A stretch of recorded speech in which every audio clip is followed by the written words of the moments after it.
Assalamualaikum warahmatullahi wabarakatuh. Baik, di sini saya akan membuat video ilmu pendidikan Islam, mata kuliah ilmu pendidikan Islam mengenai akan sejarah pendidikan Islam, peran pendidikan Islam, tujuan pendidikan Islam, sumber pada pendidikan Islam, dan prinsip-prinsip pada pendidikan Islam.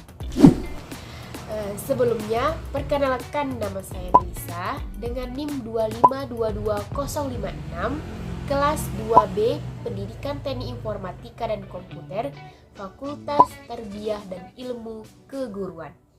Pertama, saya akan menjelaskan mengenai sejarah pendidikan Islam. Pendidikan Islam pada masa penjajahan era Belanda. Kondisi pendidikan Islam. Kondisi pendidikan bagi umat Islam pada zaman Belanda dari waktu ke waktu demikian memprihatinkan karena terus-menerus mendapat tekanan dari perlakuan yang tidak menggembirakan. Namun demikian umat Islam secara terus-menerus tetap berjuang dan melakukan perlawanan sehingga pendidikan Islam itu bangkit dan mengalami kemajuan. Kemajuan pendidikan Islam tersebut terinspirasi oleh gerakan pada daerah Timur Tengah, yaitu Saudi Arabia dan Mesir, bahwa oleh orang-orang yang pulang dari menuntut ilmu di Mekah atau diseram di Mekah. Pesantren atau kaum tradisionalis merupakan pusat pendidikan yang mengambil anti Belanda karena benci akan kepada Belanda, sehingga mereka tidak ingin menerima gaji dari pemerintahan Belanda karena mereka menganggap bahwa uang yang akan mereka terima itu ialah uang haram. Sejalan dengan itu, mereka membangun pesantren di daerah pedesaan. Dengan visi mereka ialah menjadikan Islam sebagaimana terdapat pada fikih sebagai pedoman hidup yang harus diamalkan. Misinya ialah menanamkan dan mengajarkan ajaran Islam, memupuk persatuan di antara sesama umat Islam, dan melakukan jihad dengan segenap daya dan kemampuan yang dimilikinya. Adapun dari pesantren yang mereka bangun di pedesaan ini memiliki tujuan. Tujuannya itu ialah mencetak para ulama untuk diterjunkan langsung ke dalam masyarakat dengan tugas sebagai pemimpin agama, penasehat agama, dan juga sebagai guru. Adapun kurikulum yang mereka berikan ialah hanya meliputi agama Islam, baik yang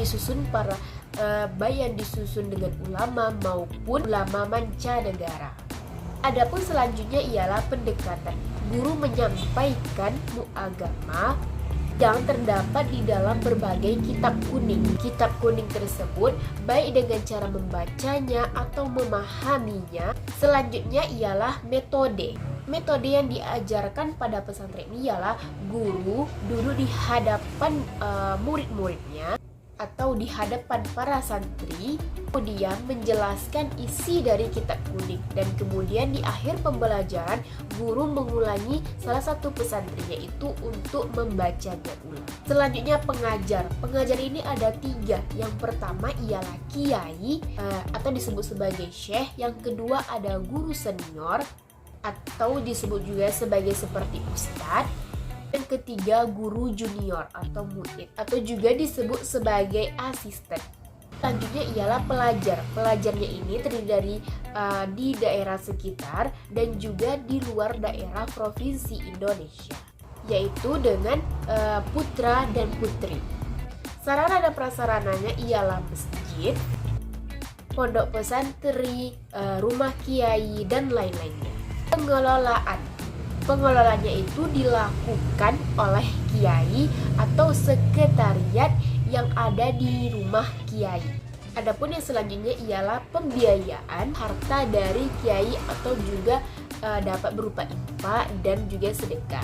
Selanjutnya ialah lulusan. Lulusan ini tergantung akan kitab yang sudah dipelajari, jumlah kitab yang sudah dipelajari, dan dipandang cakap untuk mengajarkannya kepada orang lain berdasarkan pada penilaian ini dan komunitas pesantren. Selanjutnya ialah kerjasama. Kerjasamanya itu ialah melakukan kerjasama informal yang mana didasarkan pada asal daerah, asal pendidikan, dan hal-hal yang bersifat personal.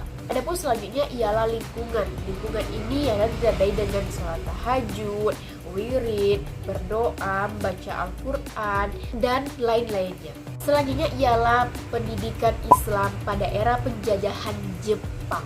Kehadiran Jepang terhitung sangat teramat singkat, yaitu dengan 3,5 tahun.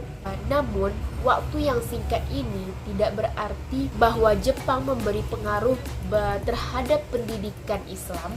Lamanya waktu sebagaimana yang dilakukan oleh penjajahan Belanda di Indonesia tidak menjadi jaminan bangsa Belanda telah berbuat banyak pada pendidikan Islam. Jepang yang berada di Indonesia telah memberikan banyak pengaruh pada pendidikan Islam sebagai berikut. Yang pertama ialah umat Islam lebih leluasa dalam mengembangkan pendidikannya. Islam pada zaman kolonial Jepang memperoleh peluang yang lebih memungkinkan atau lebih leluasa dalam bidang pendidikan. Yang kedua ialah sistem pendidikan masih sama seperti Belanda, yakni di samping pendidikan pesantren juga terdapat pendidikan klasikal, sebagaimana madrasah terdapat pelajaran agama. Jadi dapat kita simpulkan dari sejarah pendidikan Islam merupakan pendidikan Islam itu adalah sekaligus pendidikan iman dan pendidikan amal, karena pendidikan Islam adalah pendidikan individu dan pendidikan masyarakat. Selanjutnya, peran pendidikan Islam dapat diwujudkan dalam bentuk sebagai berikut. Yang pertama, peran akademik. Pendidikan Islam harus memiliki kemampuan untuk mengembangkan potensi peserta didik. Yang kedua, peran moral. Pendidikan Islam harus memiliki kemampuan untuk membimbing, melatih kualitas moral peserta didik. Yang ketiga, peran teknologi, yaitu pendidikan Islam harus memiliki kemampuan untuk melahirkan peserta didik dan mampu akan menggunakan dan memanfaatkan teknologi. Yang keempat, peran sosiologis, yaitu pendidikan Islam harus memiliki kemampuan melatih, membimbing peserta didik yang memiliki hubungan dan perilaku manusia secara baik, toleran, saling menghargai sesama manusia. Yang kelima, peran psikologis, yaitu peran Islam yang harus memiliki kemampuan untuk melahirkan sikap dan kepribadian yang utuh dalam individu. Selanjutnya ialah tujuan pendidikan Islam. Tujuan pendidikan Islam mengandung di dalamnya suatu nilai-nilai tertentu sesuai dengan pandangan Islam sendiri yang harus direalisasikan melalui pendidikan yang terarah dan konsisten dengan menggunakan berbagai sarana fisik dan non-fisik yang sama dengan nilai-nilainya. Adapun yang selanjutnya ialah sumber dari pendidikan Islam atau sumber dari ilmu pendidikan Islam ini ialah pada dasarnya yang menjadi sumber utama yaitu Al-Quran, dan yang kedua yaitu As-Sunnah sebagai sumber kedua. Selanjutnya ialah prinsip-prinsip pendidikan Islam. Prinsip pendidikan Islam ini adalah asas atau dasar dari upaya bimbingan yang dilakukan seseorang terhadap seseorang atau sekelompok orang, yang lebih ditekankan pada bimbingan untuk membentuk kepribadian yang sesuai dengan ajaran Islam dalam rangka menggapai kebahagiaan dunia dan akhirat. Itulah penjelasan mengenai video pada pendidikan Islam. Saya akhiri dengan wassalamualaikum warahmatullahi wabarakatuh.